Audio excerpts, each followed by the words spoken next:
Hello, everybody. Welcome to CCAN's monthly Maryland membership meeting. We're going to get started in 1 or 2 minutes. So if you need to go do something or grab something to drink, now's the time to go do it.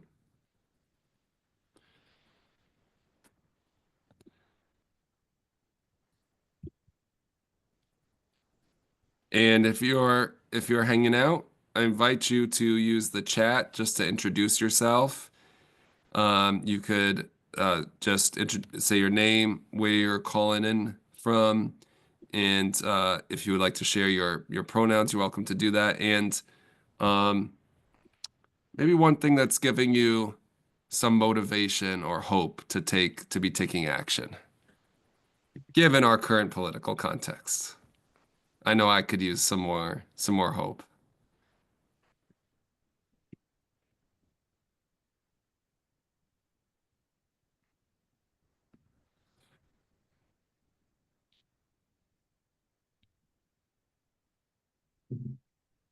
I'm gonna wait for another minute just for a few more folks to trickle in. And Dustin, we got the recording going, right? It is recording. Okay. Yes. Okay. Now I see that now. Okay. Great.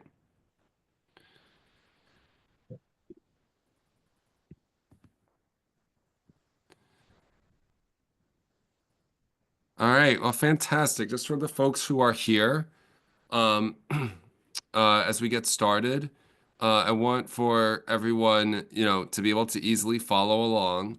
So, we share this at all of our events, but just as a reminder, you do have closed captioning available to you on your on Zoom.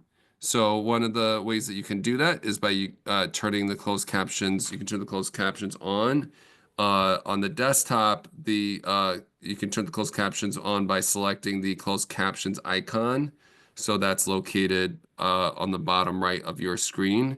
If you're calling in on a cellular device, if you don't see the closed captioning button, you'll need to select the back arrow in the top left of your screen, then the settings cog icon, then meetings, and then enable the show closed captioning toggle button. So if you're having any difficulty doing so, just share it with us in the chat and we can see if there's an obvious solution to the challenge that you're having. Right. Uh, so my name is Mustafa. I use he, him pronouns. I'm the director of campaigns and strategies, and I live in DC. And so tonight we're going to be doing a handful of things. One, we're going to talk just briefly about what's happening on a federal level. Then we're going to do an overview of the legislative session with our amazing team director, Brittany, and we'll talk a little bit about what we can do next with our legislators. Then we're going to pause for questions. So you can feel free while Brittany's talking to post questions in the chat. If you got something that's like, particularly relevant, you can raise your hand. And when Brittany has a moment to pause, she'll pause to do that. But also just know that we've got some reserved time for a Q&A. And then we're going to then pivot to talking about what you all did building power this session. And we want to share some appreciation for our outstanding volunteer leadership. Talk preview a little bit about what to expect for the summer with our base building and our outreach. And then we're going to have potentially either a breakout or we'll stay in the large group together, but we're going to have a discussion about base building and outreach. And we'll wrap it up. Okay. So I want to take a moment to address the Trump's executive order, impending executive order or potential executive order regarding C3 organizations. Can folks raise their hands if they've heard about this? Raise your hand virtually or just put in the chat. Curious to know if this is on people's radars. Okay. So Sandy, Pamela, Abby, Annie, great. Yeah, so Trump is intending to target tax-exempt status for climate change nonprofits. That's at this point, it's a rumor. I would say it's a substantiated rumor. There's a lot of very credible people that believe that this is happening, and it has been reported on at this point. It's been circulated on a few right-wing blogs.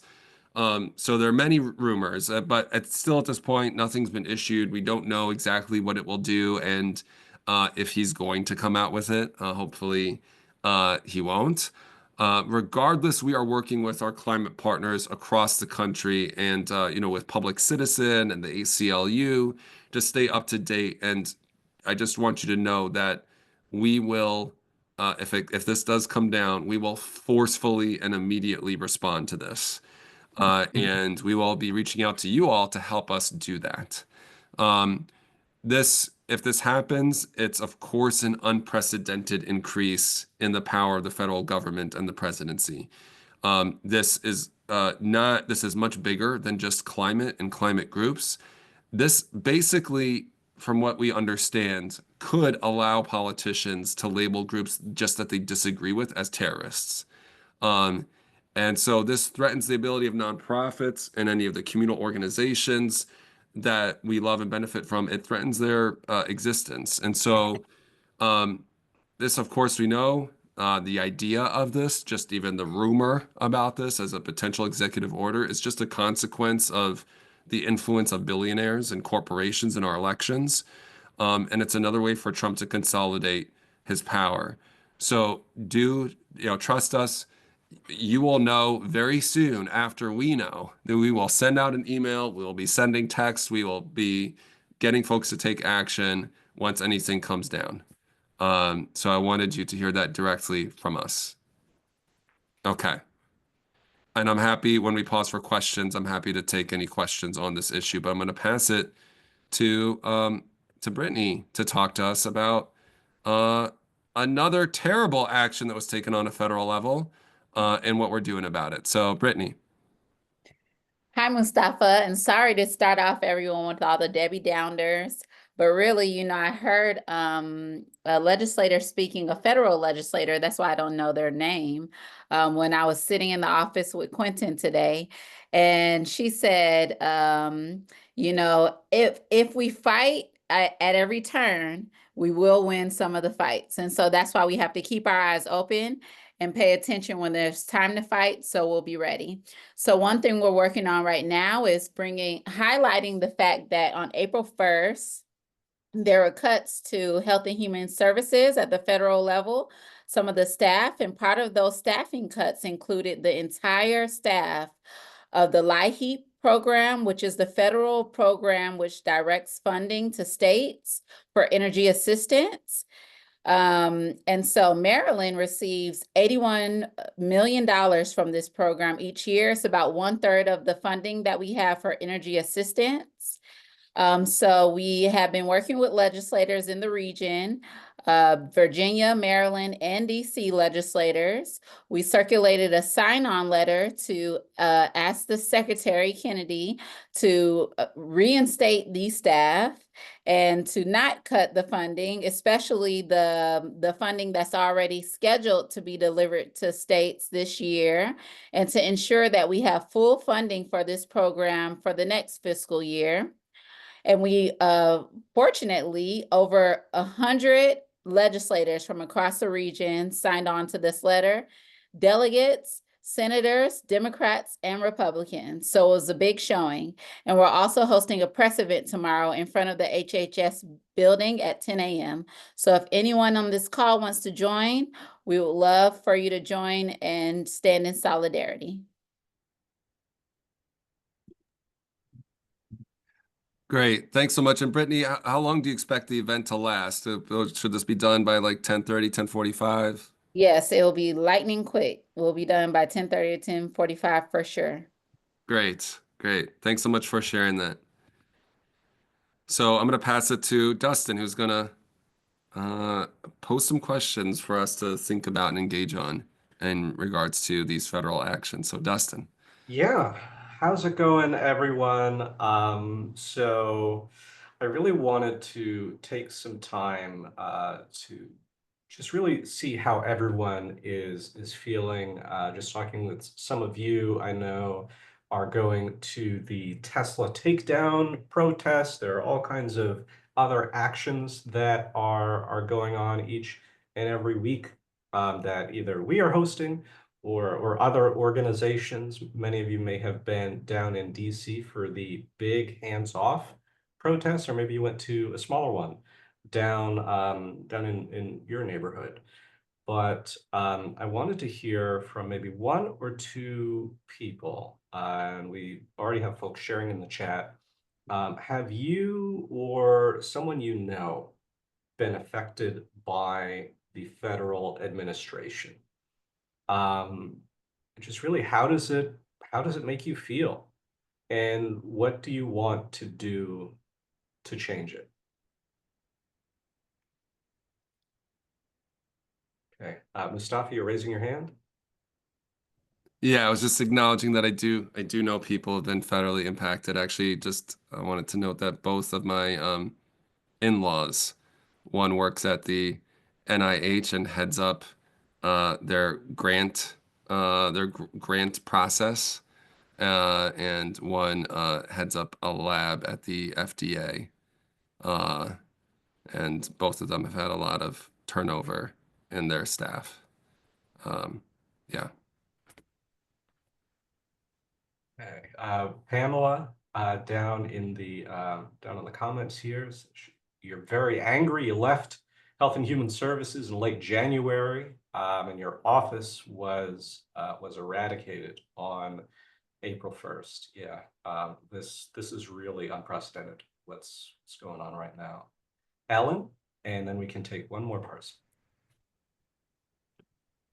I am lucky to be old enough not to have to worry about keeping a job, but a friend's husband lost his job, and what he did was monitor businesses to punish them if they sold tobacco products to juveniles.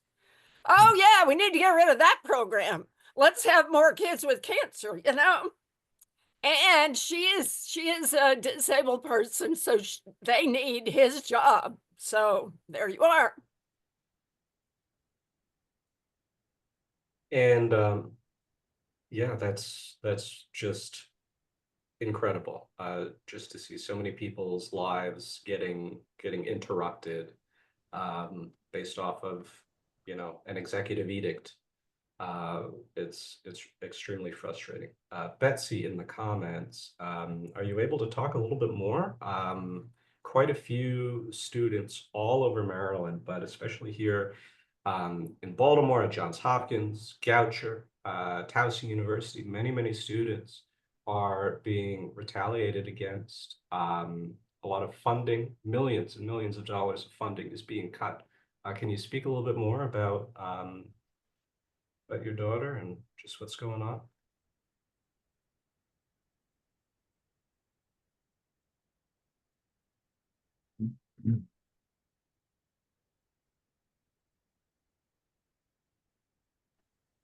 Sorry, it took me a minute to go figure ahead. out. There you go.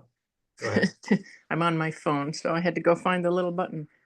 Yeah, so my daughter's in her, she finished a year of coursework at Johns Hopkins, and the program involves a practicum that allows the students to work directly with professors and scientists who work around the globe on various public health projects.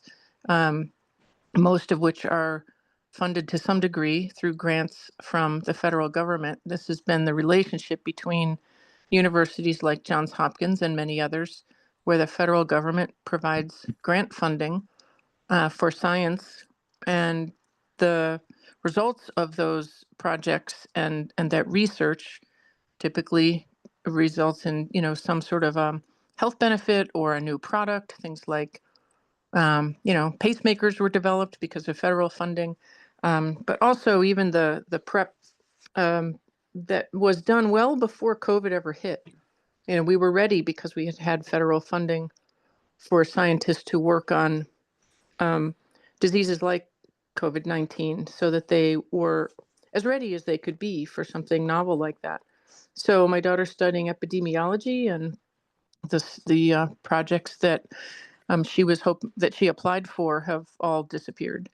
There's no funding, there's no projects. Her professors are at risk of losing their jobs because so much funding was cut to Johns Hopkins. So it really is a dire situation, given that the United States has been a global leader in public health. Yeah, and I really like how you mentioned that we have been a global leader. Interrupting all of these investments is going to have disparate impacts for a very long time. We don't yet know, just cutting off all those research dollars, what that is going to do to a lot of the scientific advancements that that are happening now or would be happening if this funding was not interrupted. So thank you for sharing that. Right. I'd like to pass it back over to you, Brittany. Oh, go ahead. One other thing I just wanted to name is, as a DC resident, all DC constituents have been impacted by this funding cut because they've continued to delay passing the already approved budget that the DC city government has been operating under. And they've been threatening to take away about $1 billion, and DC city government has about a $20 billion budget. And that would directly impact funding for doing work like providing resources for low-income residents to be able to like electrify their homes and take gas out of their homes and things like that. So it's so they're also taking money from there too, or trying to. Could I get one person to share, what do you want to do to change it?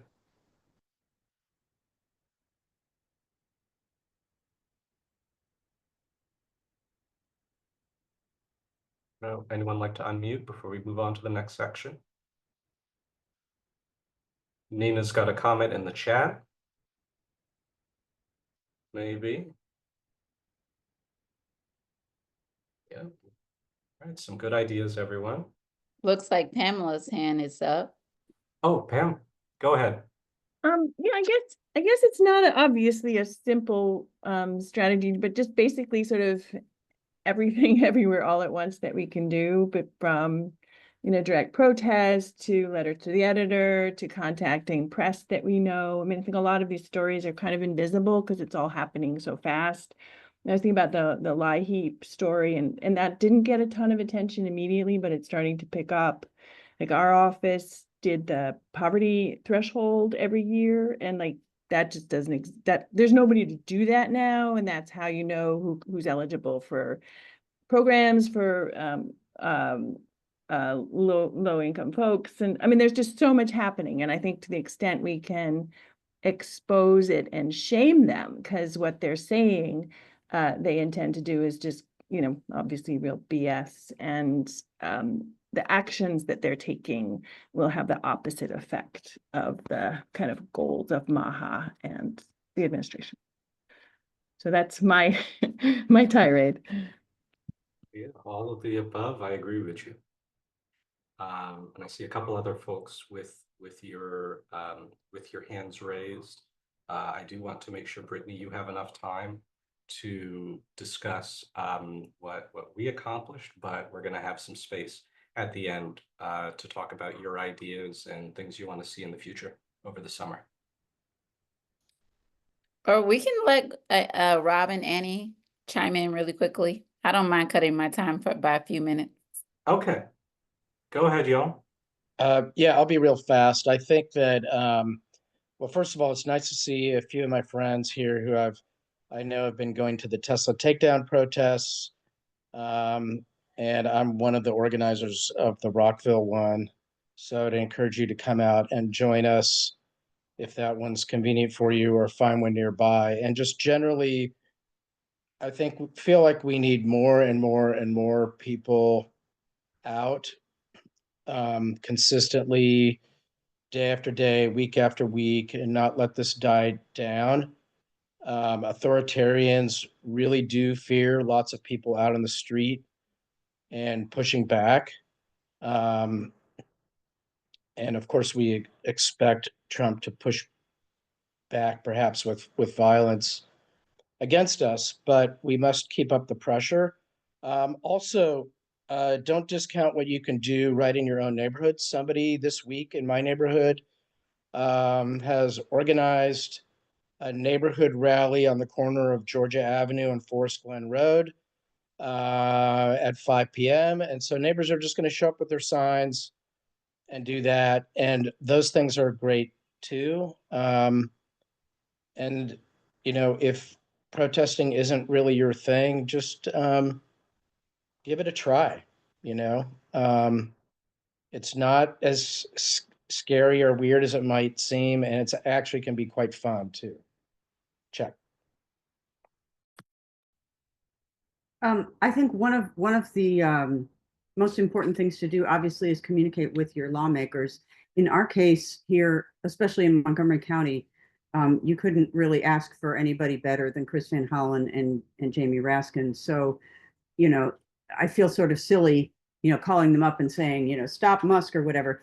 But I just signed up for something with Common Cause that's similar to what CCAN did with Joe Manchin a few years ago, which was having us volunteers from the DMV. We're calling people in West Virginia and then getting them. We were able to patch right through to their to Manchin's office and have them leave a message on Manchin's phone. So I think that's a cool tool for those of us who, you know, our lawmakers are doing everything we could ask of them. And yeah, Common Cause is doing this for the SAVE Act. So you're going to be calling people who are whose lawmakers are on the fence or are in favor of the SAVE Act, and you're going to be patching them through. So yeah, I think that's a good tool for those of us who have great lawmakers. Annie, if you have a link to the phone banking, if you could put it in the chat, or if you want to send it to myself or Dustin, and happy to share it with the folks who RSVP'd tonight. Okay, great. We'll figure out how to do that. Action, yeah. Okay. Same thing for anything else, any other actions that are being organized. If you all would want for volunteer leadership, you know, within CCAN to this be promoted and shared out, we can do that.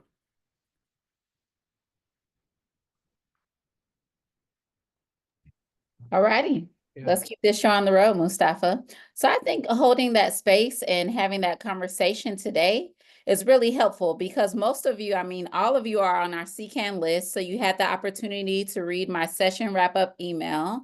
And so I don't need to go into deep detail about, you know, what happened during session because most faces here are familiar and you've been well plugged in. But it is important to think about how do we analyze what happened this session in the context that we're in?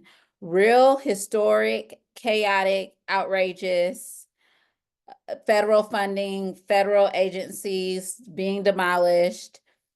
And then how do we use that context to evaluate which legislators were our champions, which need a little bit of support as far as being encouraged, knowing that they can be brave, knowing that we can continue, and what does that look like for the next couple of months leading into next session. So one thing that was a big win was the Renew Act study, and I was actually surprised today. So I went to an Earth Day event held by the Comptroller's Office, and that was the big thing that was celebrated today. And one piece of that is she already produced an initial report, which you see on the screen, titled State Spending Series. It's part of a series. Her first installment was Transportation Choices, how much those cost the state, and what are the levers that can make that spending more efficient and valuable versus less efficient and wasteful. And then today was the release of her second installment of the series, which is Climate Change Costs, an overview of how much climate change is costing the state and what those impacts are in different areas. And so the Comptroller is really excited about being the lead for the Renew Act. and we're beginning to gear up to execute the full study that will quantify the cost in a more robust way. Next slide. So the other thing that we really accomplished, I mean, like we're saying right now, we're in a very tough circumstance in terms of the federal administration and their values and how they're trying to roll back climate action and just obliterate the foundation that climate action stands on. But in that context, we were able to take a bill that primarily incentivizes new gas infrastructure and turn it into a bill that, as long as we watch it carefully, it should move the needle towards clean energy, build a bridge towards clean energy with the battery storage. And of course, we know we were restored all of our opportunities to fight any new gas that participates in any procurement in the state. And in fact, this upcoming competitive solicitation, which doesn't have any financial supports for any new gas and barely gives any fast tracking provisions for new gas, we have all our opportunities back to fight any new gas projects that try to participate in the solicitation. So that's a big accomplishment. We didn't win everything. It was a tough year, but our advocacy mattered. Next slide. Bills that did not pass, and this is important to discuss because, you know, even though the energy conversation was the biggest conversation and we didn't get everything we wanted, and that can make us focus on that conversation, but actually I feel a little bit more troubled with two bills that did not pass. And one is the Better Buildings Act, because we know that building buildings smart from the start is the low-hanging fruit in building decarbonization. And still this year, we were not able to get that over the finish line. And so that's a really a bit of a red flag, at least a yellow flag. And it lets us know we need to dedicate more energy to convincing first constituents. You know, we focus on people power, but then legislators, convincing them why building electrification is important, reaffirming the fact that building electrification will not have a negative impact on grid reliability. And then last but not least, reminding them that at least building new buildings fully electric is the easiest thing we can do in terms of building electrification. And then another bill that did not pass, fortunately, but as a big red flag, was the Advanced Clean Cars 2 and Advanced Clean Trucks delay, which is HB 1556. And that bill was introduced very towards the very end of session. It did not have a Senate cross-file.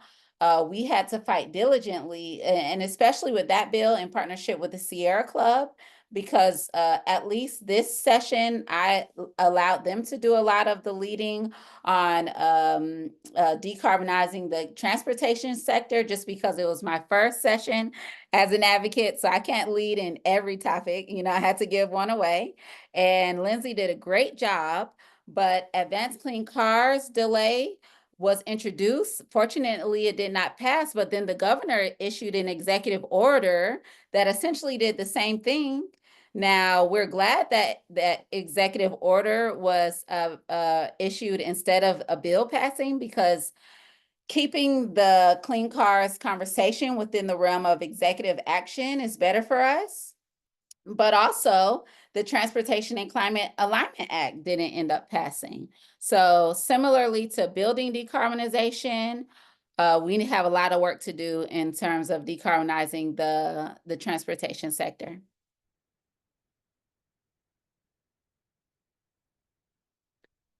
But again, there's a bright side, and there was some really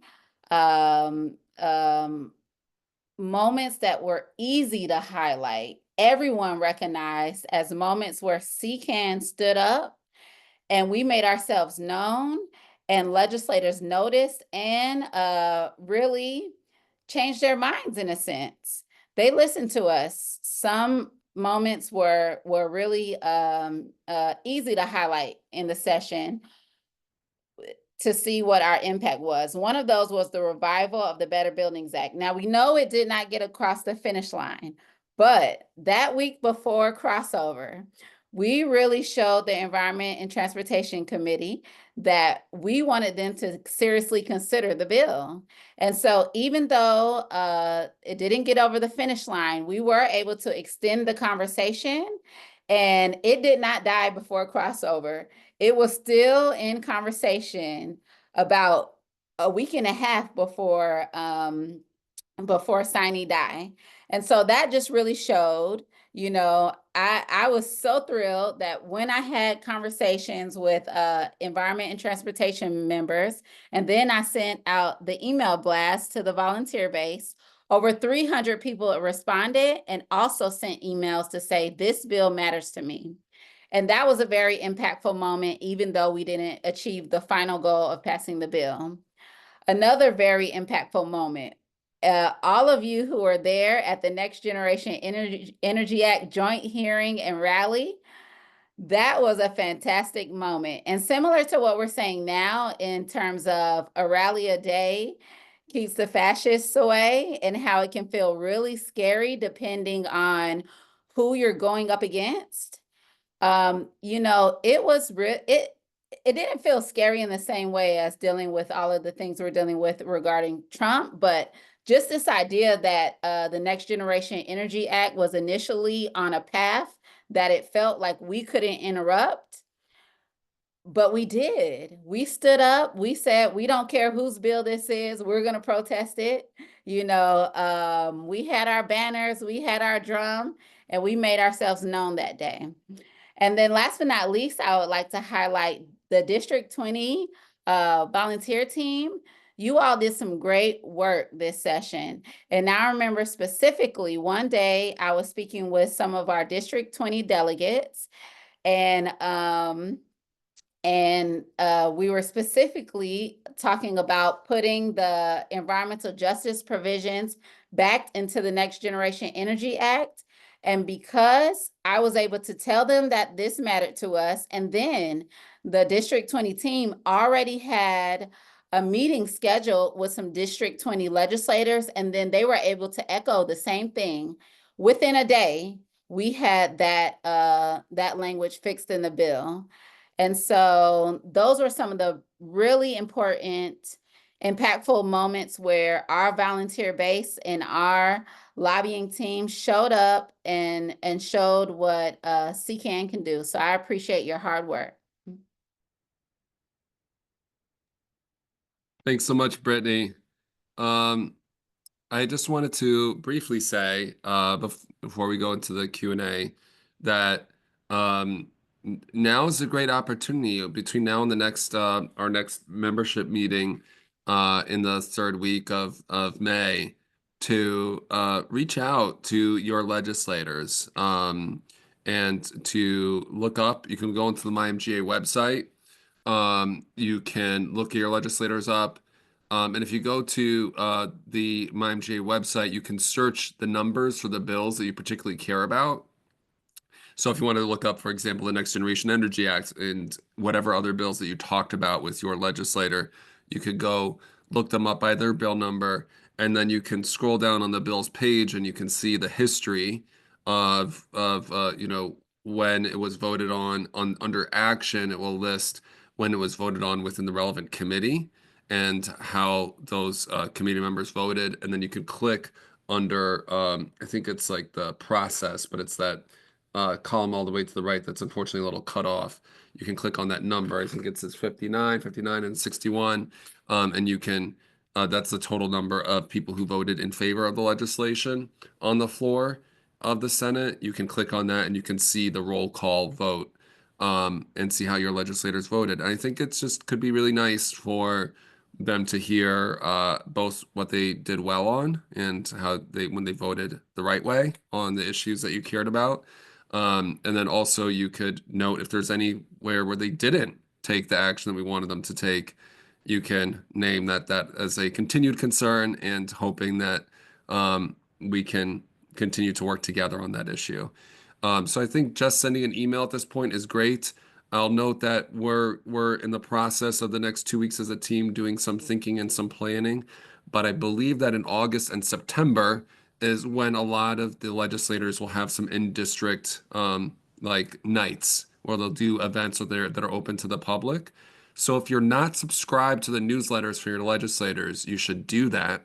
And we would be very happy, if you want to bring a few CCAN members and volunteers to an in-district night to raise a few questions on behalf of CCAN.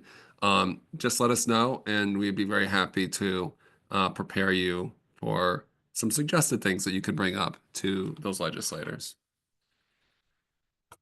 So now we're going to pivot to just take a little bit of time for some Q&A. If you all have questions about the federal actions or what happened this past session.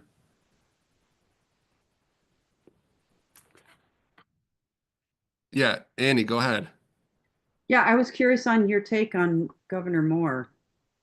We thought he was a climate ally, but it sounds less and less that way. Great question, Annie.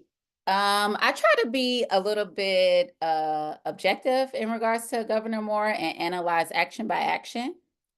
So one thing I'm excited to watch him continue to implement, and one really good thing he did was the executive order over the summer, which started the ZHES regulations, which really over time, that will work to decarbonize our building sector. But what we have to do is defend it and make sure that a future legislative session, there aren't bills introduced to roll back that regulation once it's produced by MDE. But alternatively, I mean, the executive order around clean cars kind of neutralized that situation because that legislation had already been introduced. Doing the executive order was a more neutral action. But if that legislation hadn't been introduced, then that would have been a very negative climate rollback. So action by action, we really try to be objective. Overall, I'm happy to support him, and I really hope that he can fully step into his climate championship, because I think he has the ability to be a climate champion for sure. Thanks.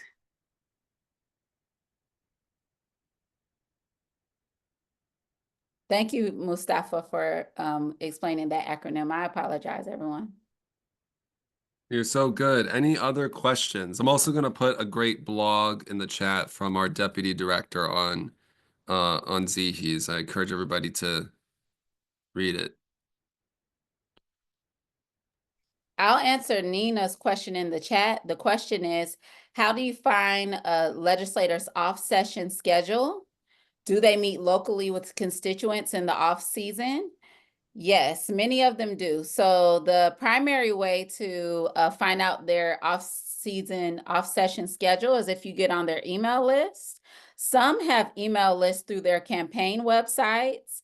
Some you get the best information from social media like Instagram and Facebook.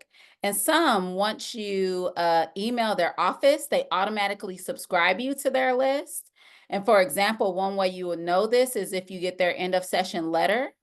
And usually those same avenues, if you get the end of session letter, they'll send you other updates. But also, legislators are there to serve you. Feel free to reach out anytime.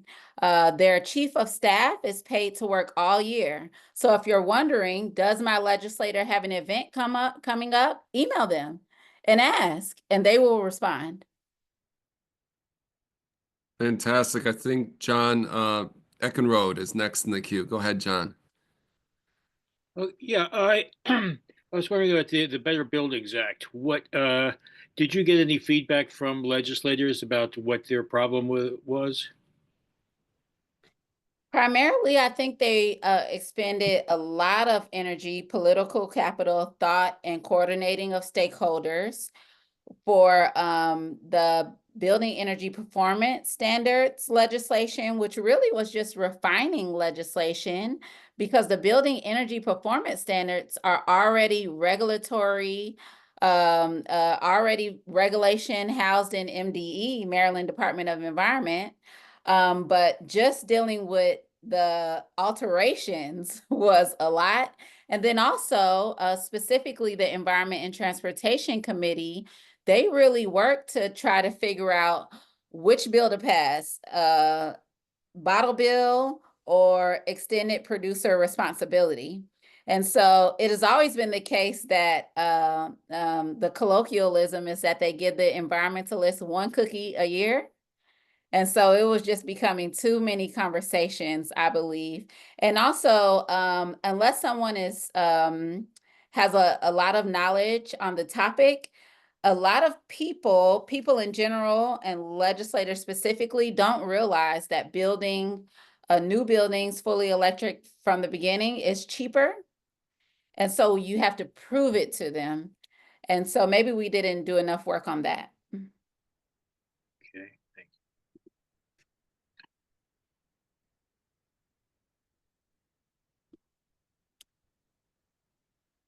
I'm sorry. Yeah, Evelyn, I think that you're next in the queue.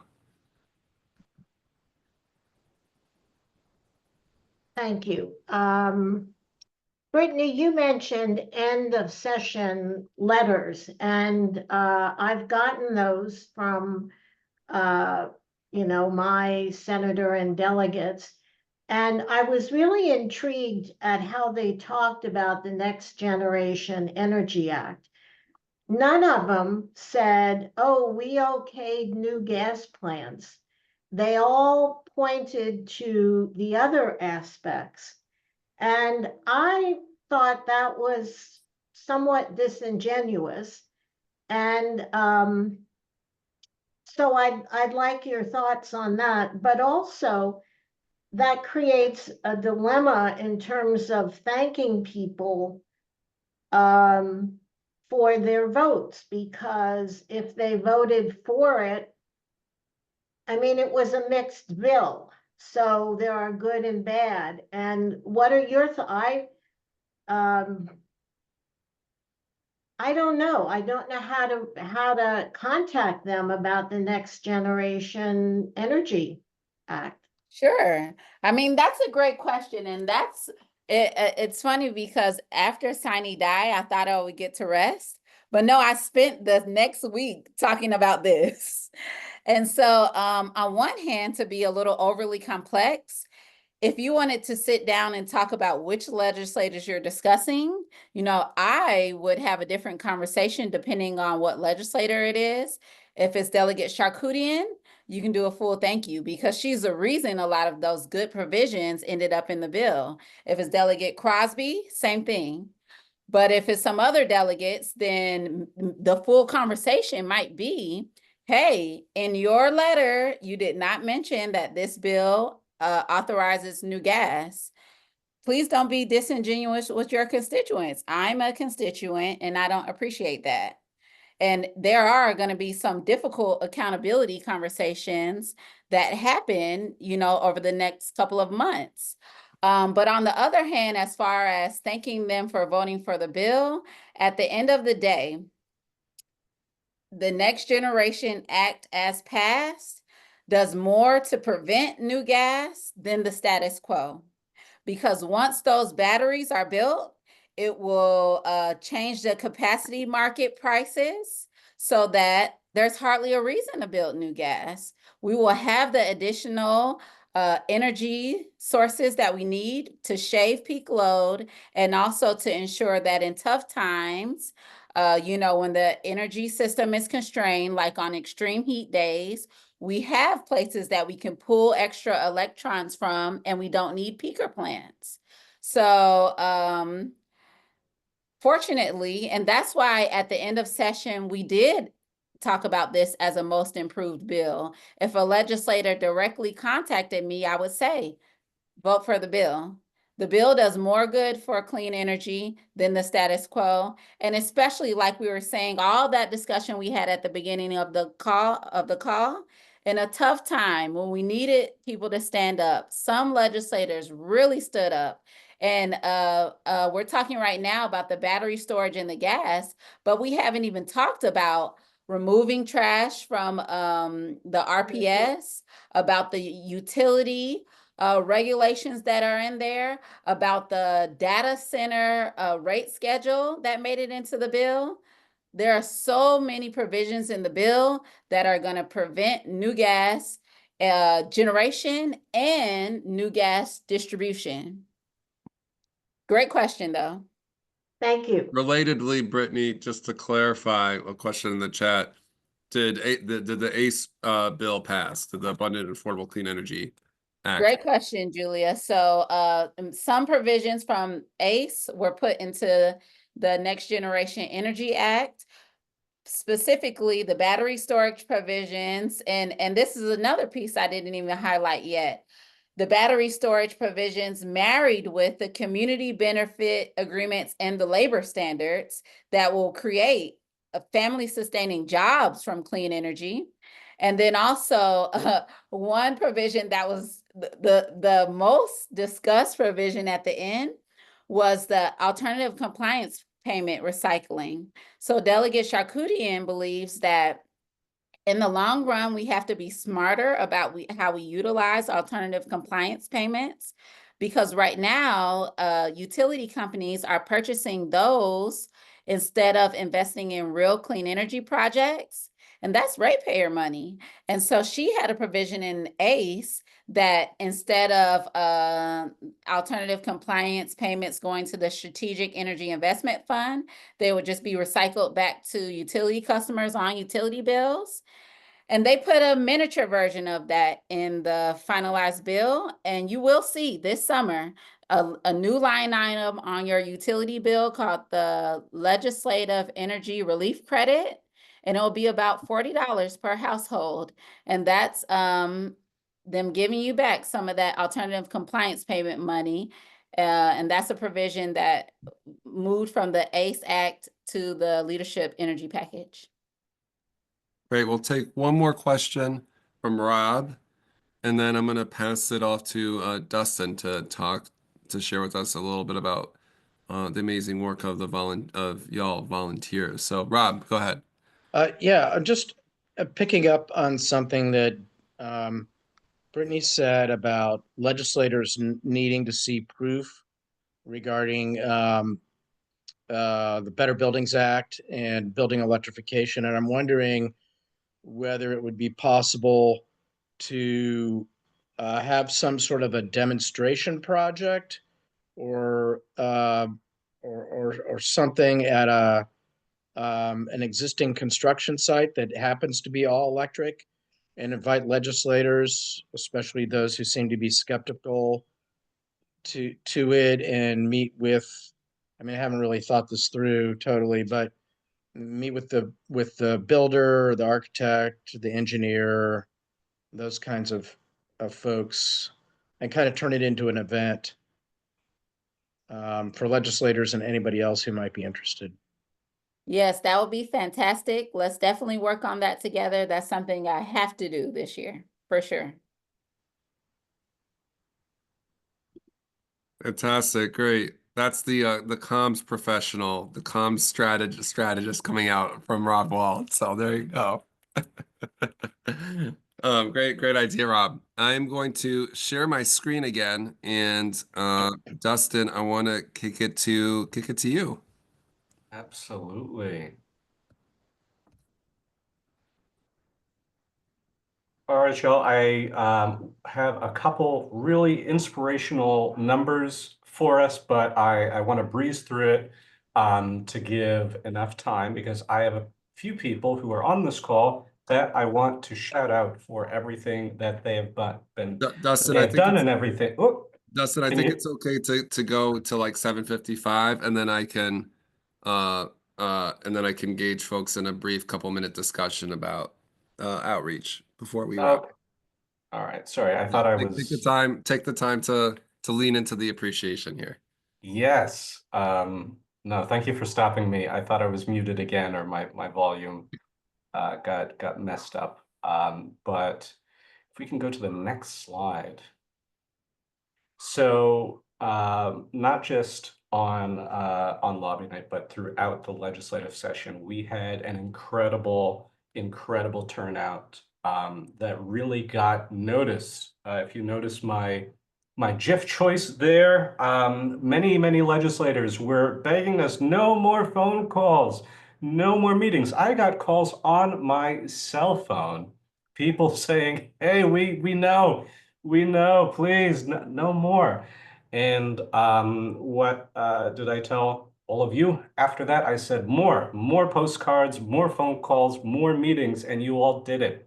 So on lobby night, we had over 100 attendees from 37 out of the 47 legislative districts represented across Maryland. We had over 5,000 phone calls to voters in critical districts. And I don't quite recall, but who mentioned it, but we had patch-through calls going. So people who had never done it before, had never thought of calling their elected official, we were patching them through directly to their legislator's office so they could say how they felt about the prospect of a new gas plant being built in Maryland. And that really put folks on notice. They were talking about it in the caucus meeting amongst themselves, the legislators. Excuse me. And now this number is just from Van. So there were quite a few more than that, but 66 attendees rallying and lobbying legislators on fossil-free Fridays. I think we had 4 or 5 consecutive fossil-free Fridays. And the turnout and the impact was just incredible. We spoke to a lot of legislators who were not answering their emails, were not picking up the phone, but we caught them outside while they were walking up to the State House, and were able to have a very good conversation with them on the issues. But if we can go to the next slide. So myself, Brittany, Mustafa, and the entire CCAN team, we have worked very, very hard and diligently to put all of these resources together for you, all of these trainings, every single one, making sure we have enough pizza, we have more than enough salad, that you have everything that you need in order to be successful. But there are just a few folks I want to highlight, even though there are everyone on this call. I think 31 of you has each done and contributed in your own way to the great successes that we've had. But I do want to see, is Uta on the call? Uta Allers? Yep, right here. Hey, are you able to talk a little bit about your experience? You've been volunteering with us and with other organizations. Can you tell us a little bit more about what you think? Yes, I came with my District 40 team, and we were really impressed by how much preparation you had done. We got a big cloth bag with all the goodies in it that we might need. We didn't discover until later. I didn't have it. But the pizza, the salads, the desserts, the sort of room to retreat to if we needed it. And then the layout of the buildings, where to go and how to get there. It was great. And you, Dustin, must have worked almost around the clock, because if I had a question, it was answered. And sometimes we got notices from you at midnight. So thank you very much. Thank you, Uta. And you know, you all really held it down. I also am a District 40 resident, so I am incredibly thankful for you and the entire District 40 team for keeping our elected officials honest. Do I have Julia on the call? Yes. Hey, Julia, can you talk a little bit more about just what you did during the legislative session, what you want to do going into this organizing summer? What about going forward, you mean? Yes. I will probably write letters and thank you letters to my delegates and senators, thanking them for their work on various bills. Right now, I'm not sure what else to do. Sort of waiting for the next session. Well, we've got a lot of stuff planned over the summer, and we're going to have some time to talk about different ways that we can make the biggest impact leading into the next session. Because in just a couple months, legislators are going to be thinking about what they want to do going into the next session, and we want to make sure that we have that relationship to report back that information, but also share our priorities and really what we want to see in the 2026 legislative session. So we're just building our power. And Susie, I saw you join. Are you still here? I am. Hey, can you talk a little bit more? So you built an outstanding lobby team. Can you just tell us a little bit more about how you went about that, and what are some things you want to see going into the summer? Oh, well, it was such a joy to meet some neighbors I hadn't known before, and then to get closer to some I did know. So that community was just spectacular to engage with. I do want to give kudos, Dustin, to you and Mustafa. I mentioned this to Mustafa earlier today, that every time I encountered either of you, you made us feel like we were so valuable, and you really built us up and empowered us to do this work. And Brittany, whenever I had a question, you were right there giving me the essential technical and policy information right when we needed it. So we really felt very supported by the CCAN team. And I guess what we did is I started with your list and reached out to the people you had in the CCAN list. And then I also put it out to people I knew and people on our neighborhood listserv. And so we got a real variety of people, both people who were new to CCAN and also people who were longtime CCAN participants. Thank But you, it was Susie. fun. Oh, go It was ahead. really fun. We had a great time. Yeah, I am really just in awe of all of you, and just look behind me, and I wanted to share something. So I've been, as you may know, I've been organizing for quite a while, and there's just too many people to thank on this call, but I wanted to share something from a previous campaign. Everyone's been saying, "Oh my goodness, the session was great. Thank you so much." I don't know if you can see it, but this is my 2022 yearbook. Every campaign, what I do is I take one of our campaign signs, I pass it around across our volunteer teams, and I ask them to sign it. So what I'd like to do, maybe for our organizing 101 or our next event, I want to make sure that you all get to sign my 2024, 2025, 2026, who knows, my yearbook. Sign my yearbook, because I really want to give you all the kudos that you all have worked so diligently for, and make sure that we can commemorate this memory, because none of this would have been possible without each and every one of you looking into your community, your experience, and bringing the best to our organization and what we're trying to do. So thank you. But I do want to pass it over to Mustafa for what we're doing next. Yeah, so just to briefly wrap us up, Dustin, if you can just put into the chat the link for the canvassing form, the interest form. So, you know, over the summer is our time to do just relationship building, base building, outreach.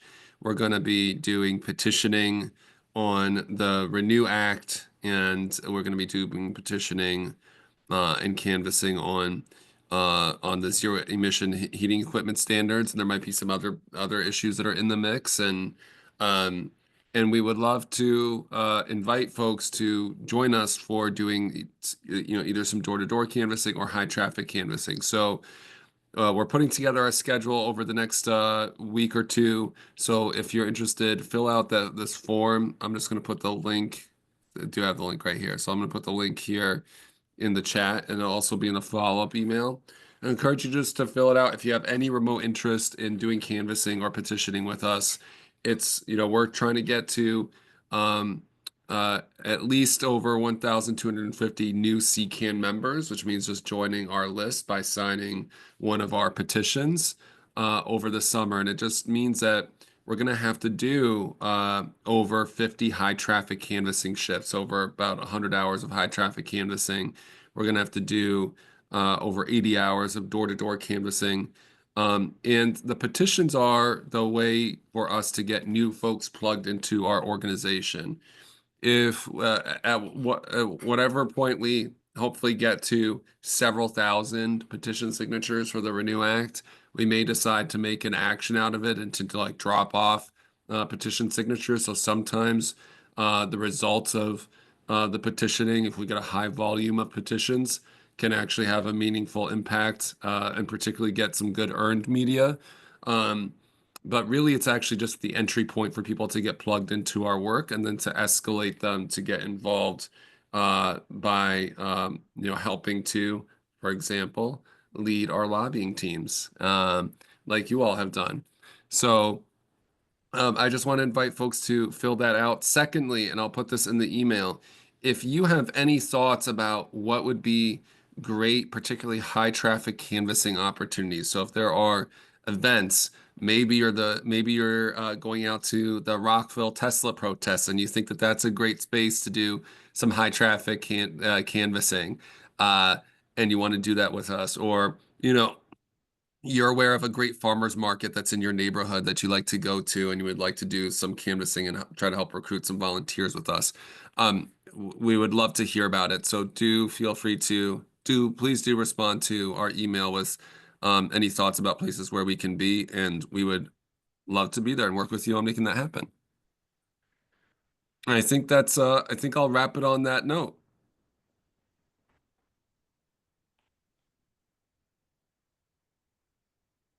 Thank you. Thanks so much, everybody. And look, we'll have some more opportunities for folks to get plugged in. Actually, the very last thing I will say is that we're having an intensive organizing training, so a storytelling training, as well as a relational meeting training. So, and it's all geared towards skills that help you recruit other people to be taking action with us. It's skills that help you become better advocates and lobbyists. So we're going to be doing it from 11 to 3 on Saturday, May 3rd and Saturday, May 10th. There are opportunities to join in person in Baltimore, otherwise virtually. And I will put the link in the follow-up email with more information so folks can check it out and let us know if you've got any questions. But thank you so much. Thanks, everybody. Thanks, everyone. Thank you. Thanks.